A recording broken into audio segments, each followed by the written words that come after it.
Quero te mostrar algo. É um caso em que uma imagem vale mais do que 1000 palavras. Esta é a densidade global de transporte marítimo.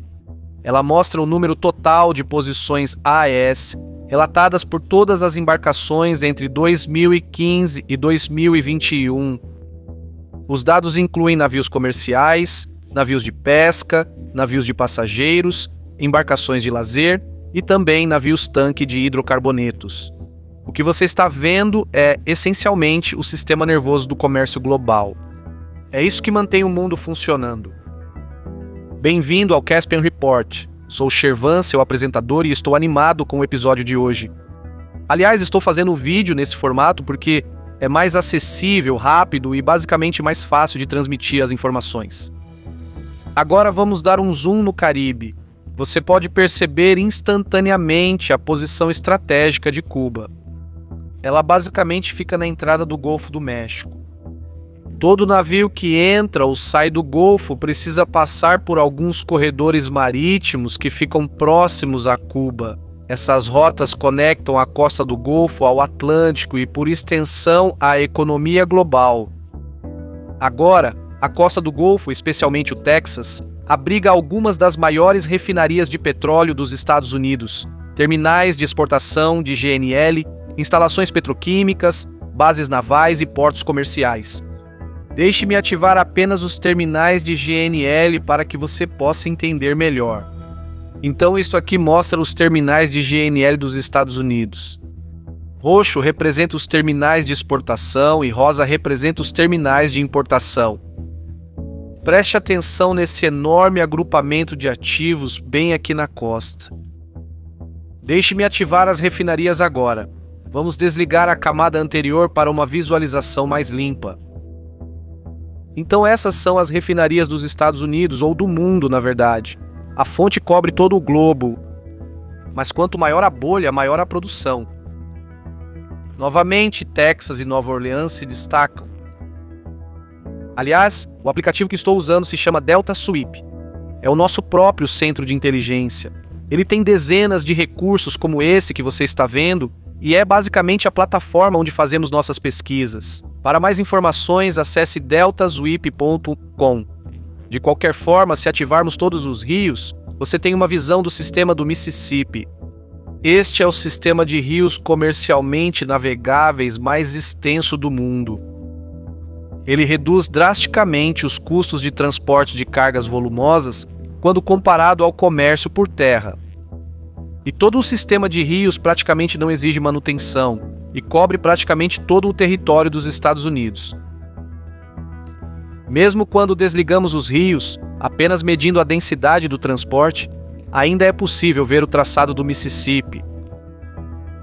Esta cidade, por exemplo, quase bem no centro da América do Norte, está conectada por um rio comercial navegável aos oceanos abertos. Sem esse sistema de rios único, a América simplesmente não seria o mesmo país. Provavelmente não seria a potência econômica e industrial que é. Vou ativar o mapa noturno rapidamente. Este aqui foi feito pela NASA. Provavelmente é o meu mapa base favorito. O interessante desse aqui é que ele também serve como uma forma de medir a densidade demográfica. Aproximadamente 70% da população mundial vive a um dia de viagem da costa, mas se você incluir os rios, esse número fica muito maior. E é basicamente isso que você está vendo aqui. Todas essas cidades, toda essa vida econômica e cultural seriam muito diferentes sem o Mississippi. Deixe-me ativar os rios novamente. Assim está bom. Então tudo isso se conecta para criar um panorama maior. E é exatamente por isso que estou usando o Delta Sweep para revisar isso. De qualquer forma, o ponto é que uma grande parte das exportações e importações de energia dos Estados Unidos e até mesmo das atividades comerciais passa pelo Mississippi. Depois isso se infiltra no Golfo do México e então passa pelo Caribe. É isso que alimenta a indústria e o consumo americanos. Cuba, no entanto, é o gargalo. Agora suponha por um minuto que daqui a 50 anos, em uma linha do tempo completamente diferente da nossa, Alguma potência hostil patrocina Cuba e a equipa com armas táticas, o suficiente para interromper o comércio que passa por qualquer uma das principais rotas marítimas. A distância de Cuba até a Flórida é de apenas cerca de 250 quilômetros medidos de costa a costa. Mas se você medir até Miami, por exemplo, a distância fica em torno de 440 quilômetros. Enquanto isso, são apenas cerca de 300 quilômetros até a costa do México. No entanto, seja qual for a forma de medir, essas distâncias podem ser facilmente percorridas por drones aéreos. Recentemente, a Axios informou que Cuba adquiriu mais de 300 drones militares de acordo com um oficial americano anônimo, e que esses drones seriam usados contra a base militar americana na Baía de Guantánamo e em Key West, na Flórida. Salvei esse feed só para este vídeo. E mais recentemente, de acordo com o Wall Street Journal, a inteligência dos Estados Unidos identificou atividades de inteligência chinesa e russa em Cuba. Muito provavelmente eles estão operando sites de inteligência de sinais na ilha, o que em termos simples significa que estão ouvindo, interceptando e analisando comunicações e emissões eletrônicas. E tudo isso pode estar relacionado aos navios navais dos Estados Unidos entrando ou saindo do Golfo do México, ou às emissões de radar de exercícios militares, ou talvez até comunicações de instalações como a estação da Força Espacial de Cabo Canaveral. Claro, um ataque ao território ou propriedade dos Estados Unidos seria suicídio para Cuba. E nenhum analista sério acredita que a ilha represente uma ameaça para os Estados Unidos hoje. Qualquer grande acúmulo militar hostil em Cuba seria detectado muito antes de se tornar operacional. Mas a geografia tem uma maneira de sobreviver à política. Então, é totalmente inviável, mas ainda assim Cuba pode muito bem ser a única vulnerabilidade geográfica dos Estados Unidos. Se daqui a algumas décadas uma potência rival quiser dar um golpe nos Estados Unidos, Cuba seria o caminho para isso. Não porque poderia derrotar os Estados Unidos, mas porque está ao lado de algumas das rotas marítimas mais importantes do hemisfério ocidental. A ilha funciona como um porta-aviões insubmersível posicionado na entrada do Golfo do México. Em mãos amigas, Cuba é em grande parte irrelevante, mas em mãos hostis, torna-se impossível de ignorar. E é exatamente isso que a torna tão única. Ao contrário da maioria dos desafios potenciais aos Estados Unidos, este é geográfico e não político. A questão é que os governos mudam, eles sobem e caem. Até mesmo alianças como a OTAN mudam conforme as tendências. A geografia, no entanto, permanece. E é exatamente com isso em mente que Trump agora está aumentando a pressão sobre Cuba. Ele simplesmente não pode permitir que o hemisfério ocidental se torne, de forma significativa, um campo de atuação para rivais geopolíticos, principalmente China e Rússia. De qualquer forma, vamos voltar ao mapa. Vamos limpar tudo e voltar ao mapa base padrão. Agora, vamos ativar o rastreador de navios. Beleza, agora a coisa fica interessante. Atualmente, há 3 porta-aviões na região. Temos o Nimitz aqui, mas também temos 2 grupos anfíbios de prontidão. O Iwo Jima está atualmente em Porto Rico e o Kearsarge está em Nova Orleans. Nenhum desses porta-aviões estava lá uma semana atrás. Deixe-me te mostrar. Aqui estão as posições de 7 dias atrás. Ali. Então, todos os 3 porta-aviões e seus navios de escolta estão se reunindo no Caribe. Isso é altamente incomum. Na verdade, agora é a maior concentração naval do mundo fora do Oriente Médio. Sabe de uma coisa? Vamos comparar rapidamente os dois. Vamos para o Mar da Arábia, aproximar um pouco. Aqui está a armada que conduziu a guerra contra o Irã. Você tem 2 grupos de ataque de porta-aviões um grupo anfíbio de prontidão e cerca de uma dúzia de navios operando independentemente. Aliás, o aplicativo Delta Sweep é como acompanhamos as coisas. Estamos lançando para o público. Custa só $6 por mês, mas usando o aplicativo conseguimos fazer algumas previsões bem malucas no passado. Enfim, vamos voltar para o Caribe. Então a armada aqui não é nem de longe tão grande quanto no Mar da Arábia, mas por outro lado, Cuba não é nem de longe tão armada quanto o Irã. Mas o que importa é a distância e a geografia. A proximidade de Cuba com o território americano significa que, tecnicamente, os Estados Unidos podem desencadear violência devastadora na ilha com pouco ou nenhum aviso prévio ou preparação. Só na Flórida há bases suficientes para derrotar rapidamente as forças convencionais de Cuba. Então, por que seria necessário deslocar porta-aviões para a região? Bem, nada é tão intimidador quanto uma armada estacionada bem na porta da sua casa.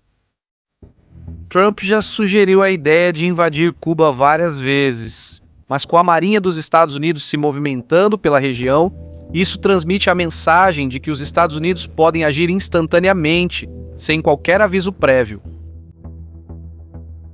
Porta-aviões para transmitir a mensagem. Eles são o auge da projeção de poder americana. O Nimitz, o Iwo Jima e o Kearsarge estão lá para assustar e coagir os cubanos à submissão. Mas, para que isso funcione, a ameaça precisa ser tangível, visível e, acima de tudo, pronta e capaz de ser usada em uma operação militar se necessário. Por isso, os 3 porta-aviões no Caribe. Então, neste momento, o Pentágono tem todos os recursos prontos para lançar um ataque militar contra Cuba. A capacidade está lá, tudo está pronto. Tudo o que falta é a decisão política, a autorização final de Trump. Agora, suponha que isso aconteça. Uma operação militar pode assumir várias formas diferentes. Os Estados Unidos podem capturar a liderança cubana, assim como fizeram com a da Venezuela, mas também podem lançar ataques de precisão contra Cuba.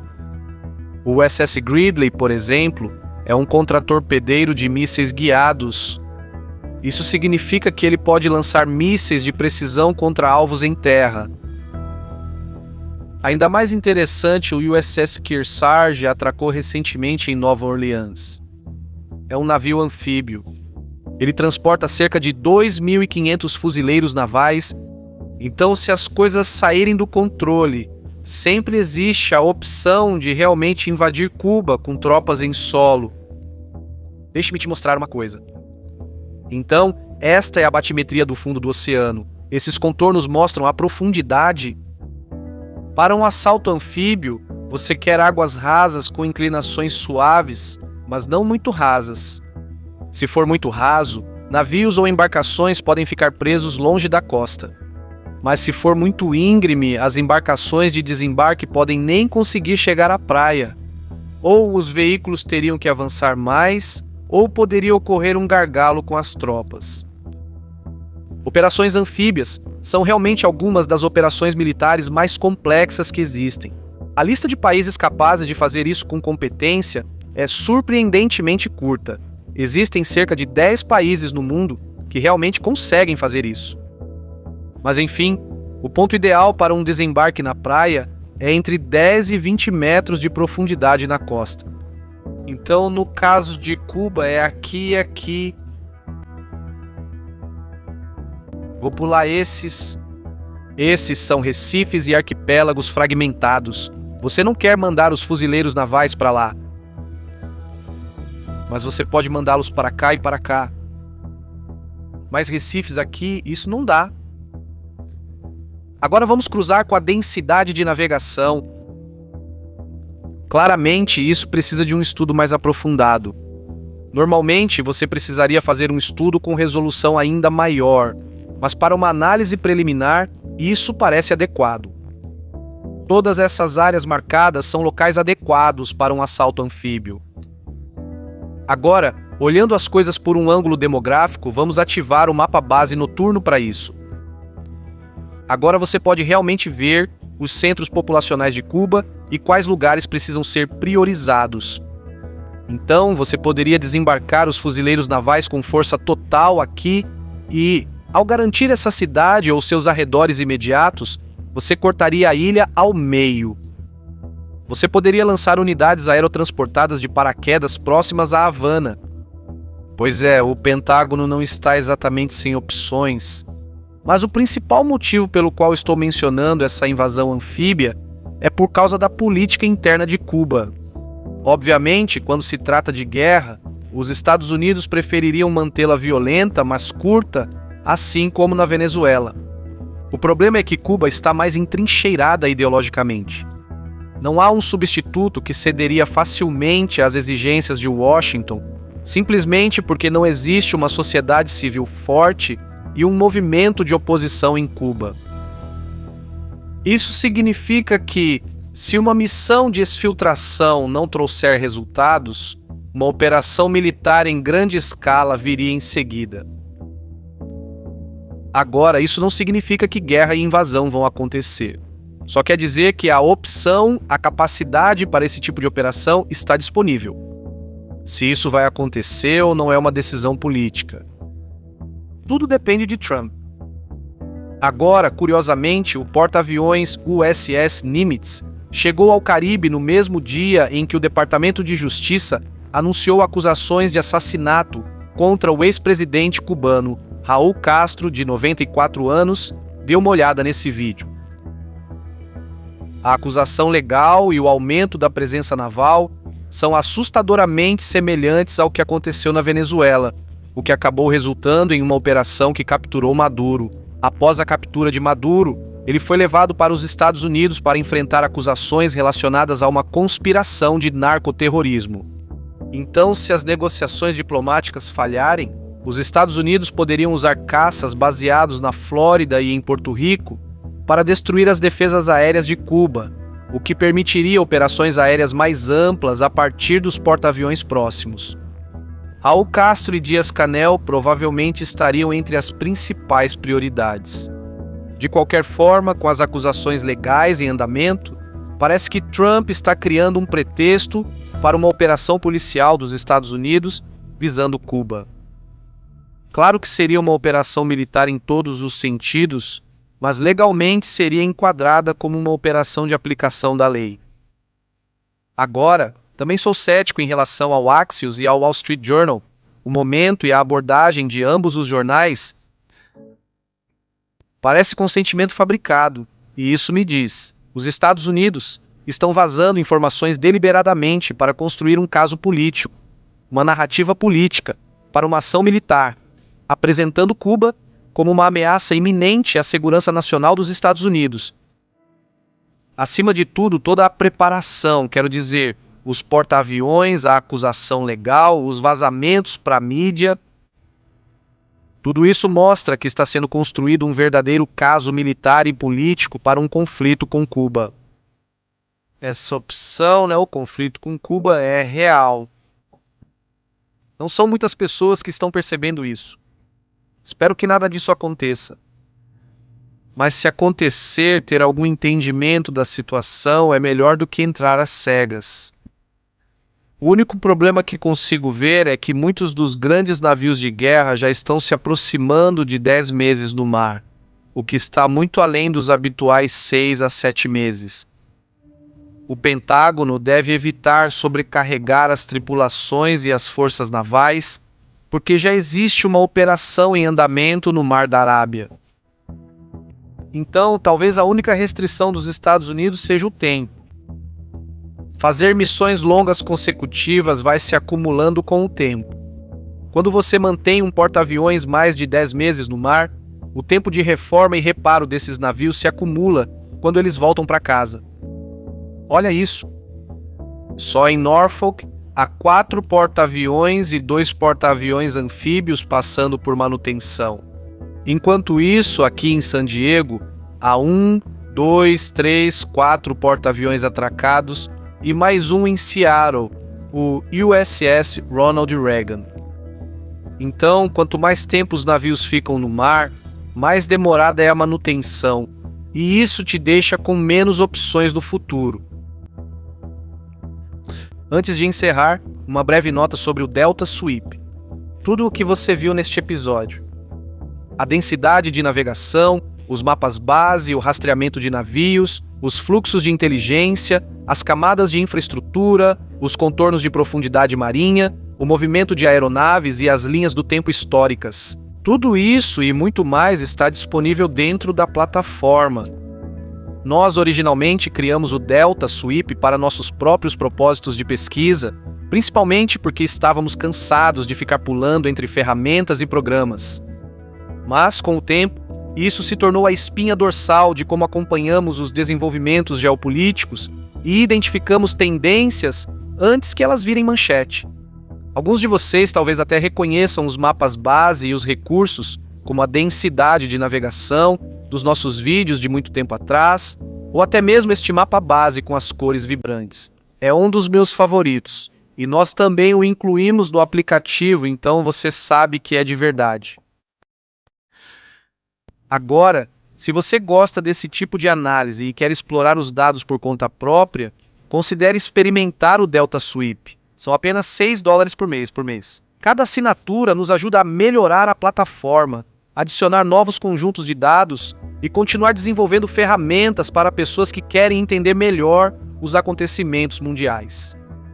O link para isso está na descrição. Adoraríamos ter você conosco. De qualquer forma, obrigado por assistir até o final e adeus.